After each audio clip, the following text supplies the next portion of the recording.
All right, a lot of critics and backlash since after Fubara reconciliation meeting with the FCT minister and the president, Minister Nyesim Wike, where Dr. Abbati and the Rufai of Arise TV has also dished their own critics without mincing words.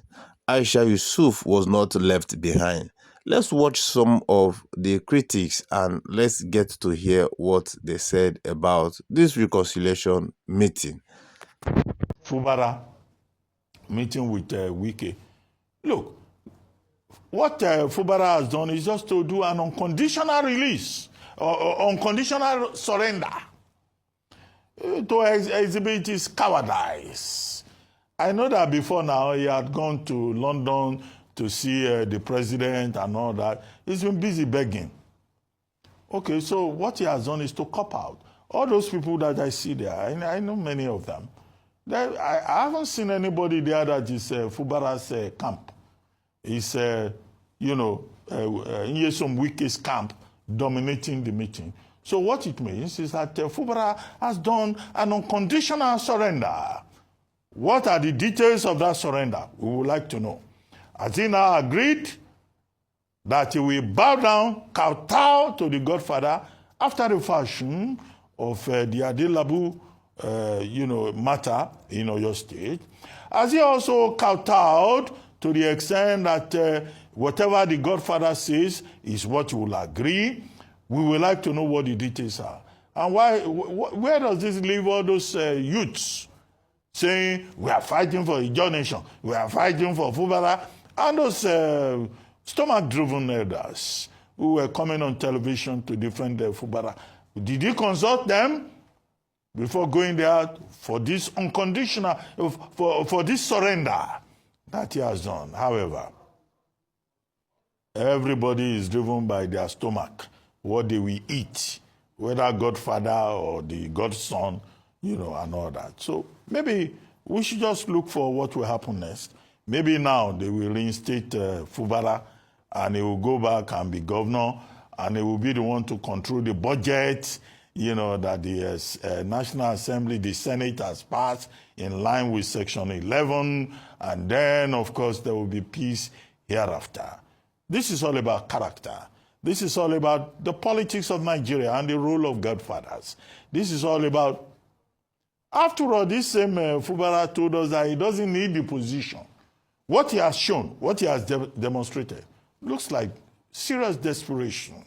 Even if we applaud the fact that President Tinubu is acting as a father, as a peacemaker, and is trying to ensure that no part of Nigeria is disturbed.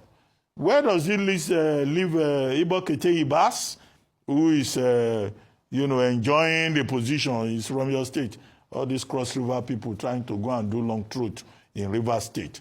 Okay, maybe the president will change his cabinet within the next month or so.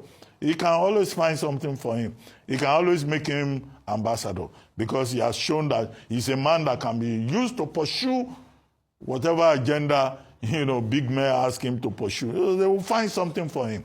But I look forward to what the outcomes of this, surrender by Simi Fubara is all about. I see people who are like, there's nothing surprising about this. So this is something that was expected a long time ago. You saw where Fubara was coming out to tell people that, he didn't ask anybody to fight for him. If you ask him, he doesn't want to go back, blah, blah, blah. People should stay on. And literally, people weren't fighting for him. People were fighting for the right thing to be done, for the process to be followed, for the constitution to be followed, and not to be abused in the manner that it was abused.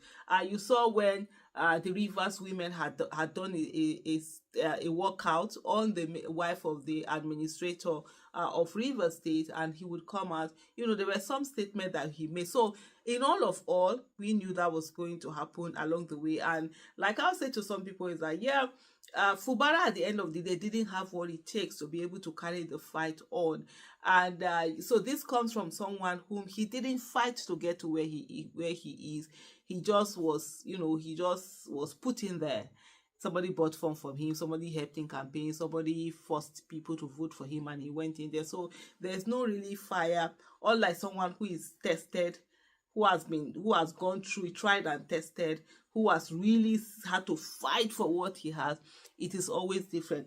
But having said that, for me, the really interesting thing here that I don't think probably Wike is understanding is that, as far as I'm concerned, and hey, this is the way I look at it, I might be wrong, your opinion might be different, is the fact that Wike has just successfully rendered himself useless to Tinubu. If you follow my channel, you will see I've said this thing several times before, that Tinubu is one person that wants to be the one to have made someone.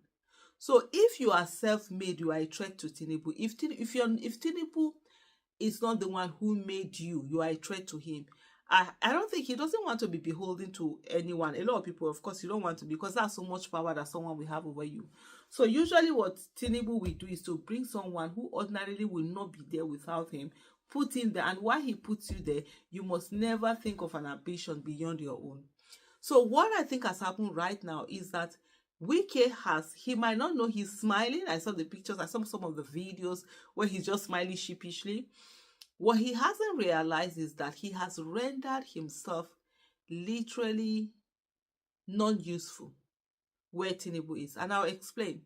When it comes to Rivers State now, there is a man in charge who right now is beholden to Tinubu, not to Wike anymore.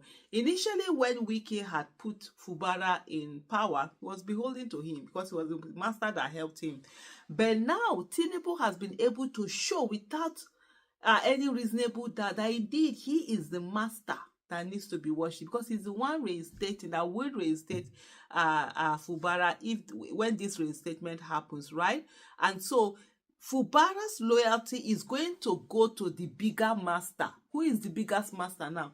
Tinubu. So effectively, what Tinubu has just done is to cut out Wike, because Wike can be cantankerous. You don't know where his head will go to at any time. He has cut him out now, and then he's liaising directly. He will liaise directly with Fubara. I said this thing months ago when I said one of the things that Wike did not understand was that, and when I said the fight was going on, I said the fight was in favor of Tinubu, because he's able to find that wedge, and then he renders this person, just Wike, not useful. Then he deals directly with Fubara, and then Fubara now will give him a commitment and 100%. So by the time they are getting to second term, this one is just, if these conditions are actually even real, it's just to say to him, oh yeah, go and run for second term. I've given you permission to run for second term. Guess who Fubara will be working for? It won't be working for Wike now. And at that time, Wike will no longer have that power that it is.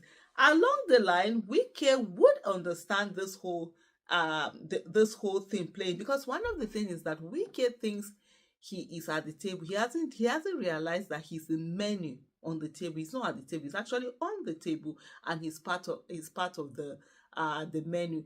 Probably when Wike will realize that indeed he's part of the menu, what he would then do would be that he's going to come and so what he would then do is that he's going to come and then try to get Abuja and control Abuja.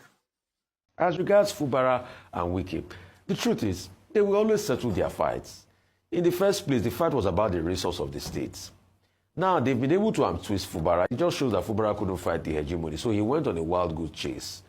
The same agreements that probably Fubara didn't want to agree before, maybe is what they agreed now. I don't have the empirical facts. I don't like to talk in the blind, but in the dark. But probably it's that same agreement. It will not be more than, yielding to your boss and all of that. You can see I think that's Amawule, the Speaker of the House, and the factions at which they fought.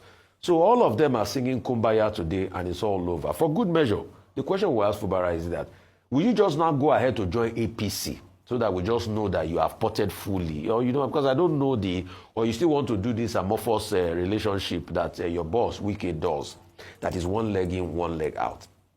In the end, this was not about the Rivers people. So the delusion that they are trying to put forward and say, oh, this is about peace. It was not about the Rivers people. It's about both of them having an innate agreement. Things went south. And then Wiki flexed his muscle, obviously, in this. He came out winners because he had more might and he has been able to set Fubara straight. And they are on the line on the part of this, their own private agreement. All of this, see, don't deceive yourself. Politicians, when they fight, it's never about you, the people. Forget it. Your prospects in life is just like 1 or 2 line items on the budget. For them, it's about themselves and their families and what they can build. So, are we going to say congratulations to people in Rivers? What congratulations? Because they still put a sole administrator there. Despite the things we talked about, the aberration of state of emergency, still went ahead. So why do we deceive ourselves so much in this country? Anyway, so much has been said. It is well. Share your opinion with us on the comment sections. What do you think about this reconciliation? Is it, should we say congratulations to Fubara? Should we say congratulations to Wike or to the president of Nigeria, Bola Ahmed Tinubu? Let's get your opinion.